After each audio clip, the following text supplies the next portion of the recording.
स्वागत है दोस्तों आज के मुख्य समाचार में। आज देश और दुनिया से कई अहम और बड़ी खबरें आ रही है दोस्तों, बात करेंगे हर खबर पर विस्तार से। सुप्रीम कोर्ट से राहुल गांधी को राहत, वायनाड सीट से निर्वाचन को चुनौती देने वाली याचिका खारिज, किसके खाते में जाएंगी? पटना की 9 सीटें, बीजेपी और जेडीयू में है अहम मुकाबला।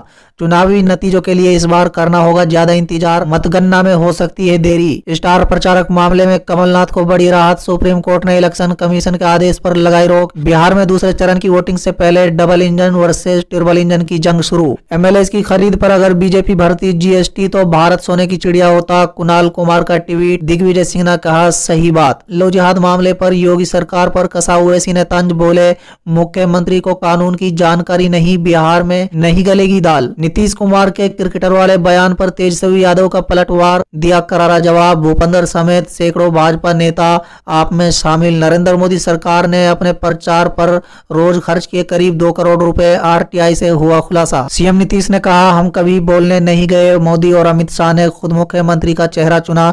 तो चलिए देख लेते आज की पहली बड़ी खबर। सुप्रीम कोर्ट से राहुल गांधी को राहत, वायनाड सीट से निर्वाचन को चुनौती देने वाली याचिका खारिज। जी हां दोस्तों, बता दें सुप्रीम कोर्ट ने 2019 के लोकसभा चुनाव में केरल की वायनाड सीट से कांग्रेस के पूर्व अध्यक्ष राहुल गांधी को निर्वाचन को चुनौती देने वाली याचिका सोमवार को खारिज कर दी। चलिए अगली खबर। चुनावी नतीजों के लिए इस बार करना होगा ज्यादा इंतजार, मतगणना में इस कारण हो सकती है देरी। जी हां दोस्तों, बता दें बिहार में किसकी सरकार बनेगी, इसका जवाब जनता जनादेश के सामने आने के बाद मिल जाएगा। दोस्तों बता दें 7 नवंबर को अंतिम चरण की वोटिंग खत्म होने के बाद 10 नवंबर को मतगणना की तारीख रखी गई है। दोस्तों मतगणना के दिन सुबह से ही रुझान आने शुरू हो जाते हैं और दोपहर होते होते जनादेश की तस्वीर साफ हो जाती है, लेकिन बिहार विधानसभा के चुनाव नतीजे आने में इस बार देरी हो सकती है। दोस्तों बता दें दरअसल बिहार के अंदर कोरोना काल में चुनाव हो रहे हैं और मतगणना के दौरान भी कोविड-19 को फॉलो किया जाएगा। ईवीएम से वोटों की गिनती की प्रक्रिया कोविड-19 के नियम के तहत होगी, इसकी वजह से देरी हो सकती है। साथ ही साथ कोरोना के कारण इस बार राज्य में बूथों की संख्या पहले से ज्यादा बढ़ाई गई है, इस वजह से भी काउंटिंग में देरी होगी। पटना जैसे जिले में इस बार तकरीबन 50 राउंड की काउंटिंग होगी। दोस्तों बता दें पहले पटना में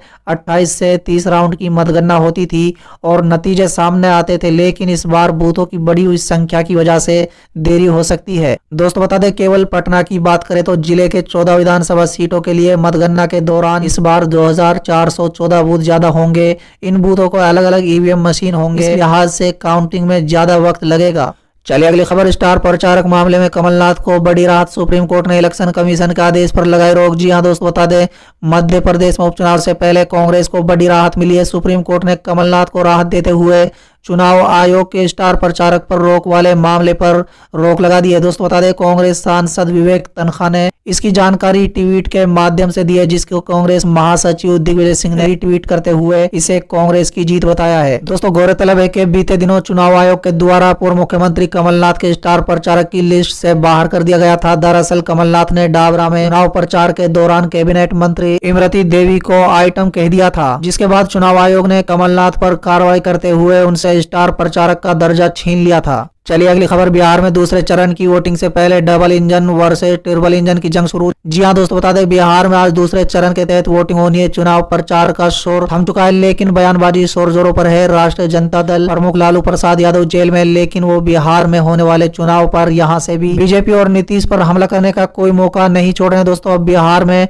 double engine versus triple engine की जंग शुरू हो चुकी है। दोस्तों बता दें पीएम मोदी के डबल इंजन की सरकार और डबल युवराज वाले बयान पर आरजेडी अध्यक्ष लालू यादव ने करारा हमला बोला है। लालू यादव ने पीएम मोदी के बयान पर पलटवार करते हुए बिहार की नीतीश सरकार को ट्रिपल इंजन की सरकार बताया है। चलिए अगली खबर। एमएलए की खरीद पर अगर बीजेपी भरती जीएसटी तो भारत सोने की चिड़िया होता, कुणाल कुमार का ट्वीट। दिग्विजय सिंह ने कहा सही बात। जी हां दोस्तों, बता दें comedian Kunal Kumar social media पर काफी एक्टिव रहते हैं। कुणाल आए दिन अपने ट्वीट और पोस्ट को लेकर चर्चा में बने रहते हैं। दोस्तों बता दें रविवार को कुणाल ने बीजेपी पर कटाक्ष करते हुए एक ट्वीट किया। कुणाल ने लिखा अगर एमएलए खरीदने में बीजेपी को जीएसटी भरना पड़ता तो आज भारत सोने की चिड़िया होता। चलिए अगली खबर। लो जिहाद मामले पर योगी सरकार पर कसा ओवैसी ने तंज बोले, मुख्यमंत्री को कानून की जानकारी नहीं, बिहार में नहीं गलेगी दाल। जी हां दोस्तों, बता दें उत्तर प्रदेश में लव जिहाद के लिए कानून बनाने की तैयारी में जुटी योगी सरकार को लेकर सांसद असदुद्दीन ओवैसी ने बड़ा बयान दिया है। दोस्तों बता दें योगी के कानून बनाने वाले बयान पर ओवैसी ने भड़कते हुए कहा है कि बिहार में अब उनकी दाल नहीं गल रही है, इसलिए वो लव जिहाद के नाम पर नफरत फैला रहे हैं, उन्हें इसके बारे में कोई जानकारी नहीं है। दोस्तों बता दें असदुद्दीन ओवैसी ने लव जिहाद के मुद्दे पर कहा है कि मुख्यमंत्री मुख्यमंत्री को कानून की जानकारी नहीं है। बिहार के कटिहार में एक जनसभा के दौरान उन्होंने सीएम योगी पर निशाना साधते हुए कहा है कि आर्टिकल 21 क्या कहता है, सबसे पहले योगी उसे पढ़ें और देश को बताएं। भगवा देश के मुसलमानों के खिलाफ नफरत फैला रहा है, इसमें बीजेपी और आरएसएस जैसे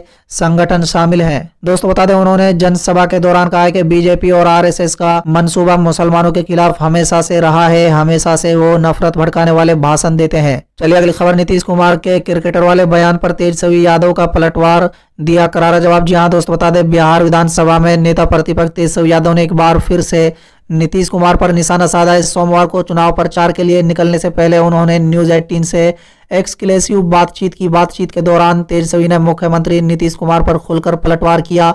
तेजस्वी ने कहा है कि जब वो 1985 में विधायक बने थे तो उस वक्त उनके पास कौन सा अनुभव था। तेजस्वी ने कहा है कि जहां तक बात क्रिकेटर और बॉलीवुड जगत से राजनीति में आने तक की है तो उसमें गलत क्या है। मुझे तो आश्चर्य हो रहा है वो इतने यानी नीतीश कुमार इतने नकारात्मक क्यों हो गए हैं। चलिए अगली खबर, भूपेंद्र समेत सैकड़ों भाजपा नेता आप में शामिल। जहाँ दोस्तों बता दें, भाजपा के वरिष्ठ नेता भूपेंद्र फरासी ने अपने सैकड़ों समर्थकों के साथ आम आदमी पार्टी के सदस्यता ग्रहण कर ली। दोस्तों बता दें कि भूपेंद्र फरासी भाजपा देहरादून के महानगर उपाध्यक्ष, पार्षद और प्रधान जैसे कई पद पर रहे हैं और समाज सेवा के साथ साथ समय समय पर जनहित के मुद्दों को उठाते रहे हैं। चलिए अगली खबर, नरेंद्र मोदी सरकार ने अपने प्रचार पर रोज खर्च किए करीब 2 करोड़ रुपए, आरटीआई से हुआ खुलासा। जी हाँ दोस्तों बता दें, नरेंद्र मोदी सरकार ने पिछले साल अपने प्रचार पर रोजाना करीब 2 करोड़ रुपए खर्च किए। आरटीआई के तहत मिली जानकारी के अनुसार मोदी सरकार ने पिछले वित्तीय वर्ष में अखबारों, इलेक्ट्रॉनिक मीडिया और होर्डिंग्स आदि में विज्ञापनों के माध्यम से करदाताओं को लगभग 713.20 करोड़ रुपए खर्च किए। चलिए अगली खबर, बिहार चुनाव के दूसरे चरण के वोटिंग के लिए डिस्पैच होने लगे ईवीएम, कोरोना गाइडलाइन का हो रहा है पालन। जी हाँ दोस्तों बता दें, मंगलवार को दूसरे चरण के मतदान के लिए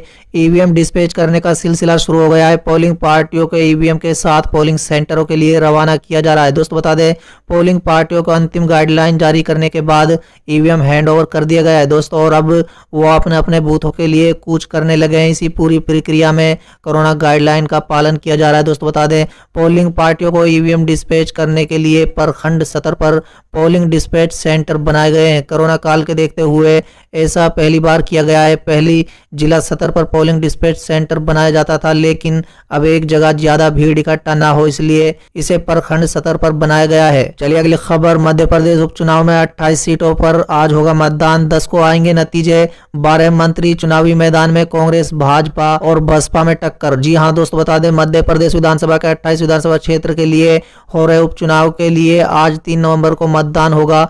28 विधानसभा क्षेत्र के वैसे तो कुल 355 प्रत्याशी मैदान में हैं, इनमें 12 मंत्री भी हैं। ज्यादातर सीटों पर भाजपा और कांग्रेस के बीच सीधा मुकाबला है, लेकिन चंबल और ग्वालियर क्षेत्र के कुछ विधानसभा क्षेत्र में बसपा ने मुकाबले को त्रिकोणीय बना दिया है। दोस्तों बता दें, सभी 28 विधानसभा क्षेत्र के लिए सुबह 7 बजे से मतदान शुरू होगा, जो शाम 6 बजे तक चलेगा। दोस्तों बता दें, सभी क्षेत्रों के नतीजे 10 नवंबर को आएंगे। उपचुनाव के लिए लगभग 1 माह तक चले प्रचार अभियानों में आम आदमी से जुड़े मुद्दे गायब रहे, वहीं शब्दों की मर्यादा खूब टूटी। चलिए अगली खबर, लालू यादव को मिली जमानत, एमपी एमएलए कोर्ट में आरजेडी सुप्रीमो की हुई ऑनलाइन पेशी। जी हाँ दोस्तों बता दें, बिहार के पूर्व मुख्यमंत्री और आरजेडी सुप्रीमो लालू प्रसाद यादव की सोमवार को एमपी एमएलए की विशेष कोर्ट पटना में ऑनलाइन पेश हुई। दोस्तों बता दें, जमानत अर्जी पर सुनवाई करने के बाद एमपी एमएलए कोर्ट के विशेष न्यायाधीश ने लालू प्रसाद को नियमित जमानत दे दी है। दोस्तों बता दें, सोमवार को लालू यादव की पेशी एक मानहानि के चल रहे एक मुकदमे में हुई है। विशेष कोर्ट ने इस मामले में उनकी पेशी के लिए प्रोडक्शन वारंट जारी किया था।